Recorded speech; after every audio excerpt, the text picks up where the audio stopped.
In 2019, a series of reviews were published in the Annals of Internal Medicine that concluded the same thing that past reviews have concluded.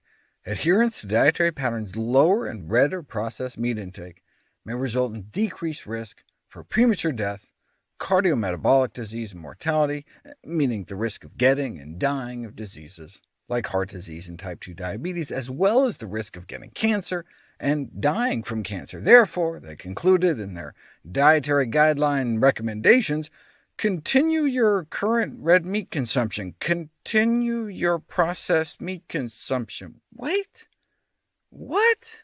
Yeah, premature death, cancer, heart disease, diabetes, but keep eating your burgers and bacon.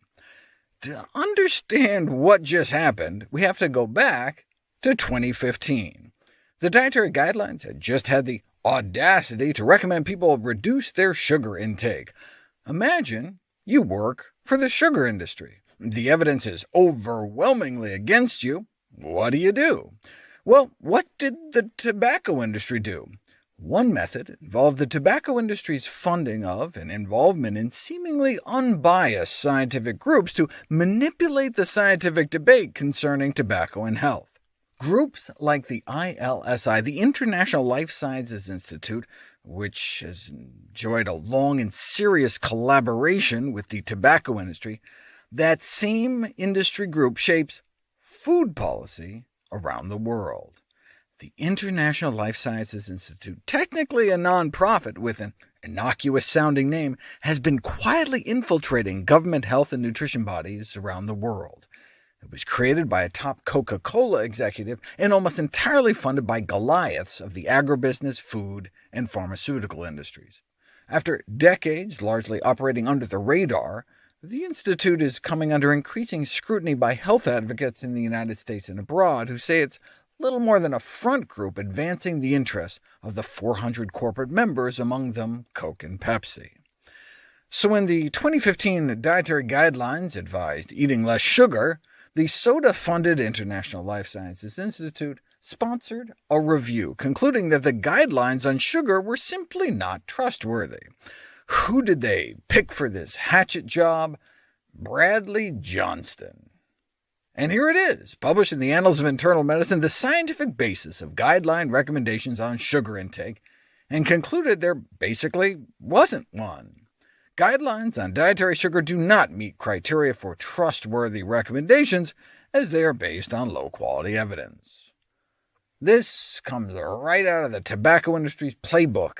Cast doubt on the science, said Professor Marion Nessel. This is a classic, shameful example of how industry funding biases opinion. Yes, the paper was paid for by the likes of Coca-Cola, Hershey, Red Bull, and the makers of Oreos, but the authors swore they wrote the protocol and conducted the study independently.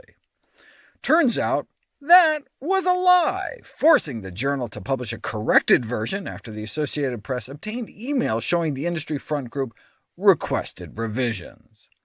It also came out that a co-author conveniently forgot to mention a $25,000 grant she got directly from Coca-Cola.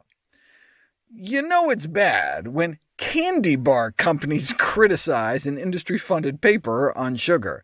The makers of Snickers, Skittles, and M&Ms broke ranks with other food companies and denounced the industry-funded paper. They themselves were a member of the ISLI, but come on, telling people to ignore guidelines to cut down on sugar, that's just making us all look bad.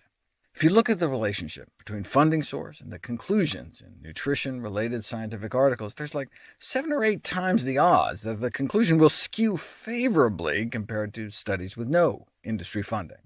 For interventional studies, the proportion of studies paid for by industry that reached unfavorable conclusions about their own products was a big fat 0%, which should not surprise anyone. So what can journals do to counteract the tactics that industry often uses to advocate for the safety of unsafe products, or question the integrity of science that calls their products into question? To combat the tobacco industry's influence over scientific discourse, leading journal editors have refused to be passive conduits for articles funded by the tobacco industry. They just won't accept tobacco industry-funded studies, period. Accordingly, high-quality journals could refrain from publishing studies on the health effects of added sugars funded by soda and cookie companies. But they're not. This was published in the Annals of Internal Medicine. And so, 4 years later, with the next batch of dietary guidelines on the way, and the last scientific report of the Guidelines Committee encouraging people to eat diets not just lower in sugar, but lower in meat as well, Big Beef decided to follow in the footsteps of Big Butterfinger. Same journal, same guy, same scientist for hire, Bradley Johnston, as lead author, and the rest is history. We'll dig into exactly how he pulled it off next.